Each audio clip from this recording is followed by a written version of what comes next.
बिस्मिल्लाहिर्रहमानिर्रहीम। अस्सलामुअलैकुम my YouTube family, कैसे हैं आप सब लोग। उम्मीद करती हूँ आप सब ठीक ठाक होंगे, खैरियत से होंगे।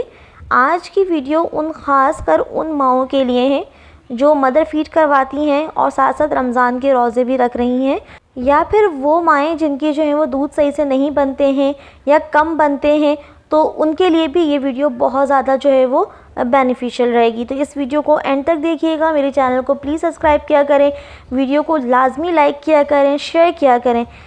जैसा कि सबको पता है कि मखाना के जो है वो बेशुमार फ़वाइद हैं, क्योंकि इसके अंदर जो है वो हाई अमाउंट ऑफ न्यूट्रिशंस पाई जाती हैं, यानी कि ये रिच सोर्स है न्यूट्रिशंस का। तो इसका इस्तेमाल जो है वो मर्द औरत बच्चे सब कर सकते हैं। ये बहुत ही ज़बरदस्त है। ये आपके वेट लॉस जर्नी में भी बहुत ज़्यादा हेल्पफुल रहेगा। इसके अलावा ये आपके शुगर को भी कंट्रोल करता है, आपके ब्लड प्रेशर को कंट्रोल करता है, आपके गुर्दे के मसाइल को दूर करता है, आपके जिगर के मसाइल को दूर करता है। इसके अलावा ये आपकी हड्डियों को भी जो है ना स्ट्रॉन्ग करता है। तो ये बहुत ज़बरदस्त है। वो ख़वातीन जिनके जो है वो हार्मोन इम्बैलेंस रहते हैं, तो वो भी इसका इस्तेमाल करें, उनके लिए भी ये बहुत ज़्यादा फ़ायदेमंद है। वो ख़वातीन जिनकी एग्स क्वालिटी अच्छी नहीं बनती, या मर्द हज़रात जिनकी स्पर्म क्वालिटी अच्छी नहीं होती, तो वो भी इसका इस्तेमाल करें, तो उनके लिए भी ये बहुत ज़्यादा ये फ़ायदेमंद है। अच्छा, सबसे पहले इसको इस्तेमाल किस तरह से करना है, वो माएँ किस तरह से इस्तेमाल करें कि मखाना को आप दो तरीके से इस्तेमाल कर सकती हैं।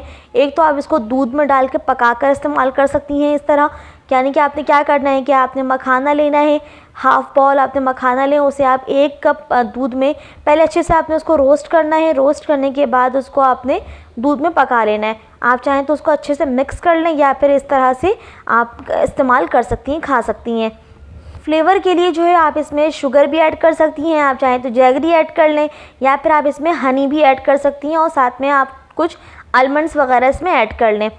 इसके बहुत ज़्यादा फ़ायदे हैं। अगर आप चाहें तो इसको आप एज अ रोस्ट करके भी इस्तेमाल कर सकती हैं। लाइक कि आप अगर आप चाहें तो इसको जस्ट आपने रोस्ट करना है और इसे आपने इस्तेमाल करना है।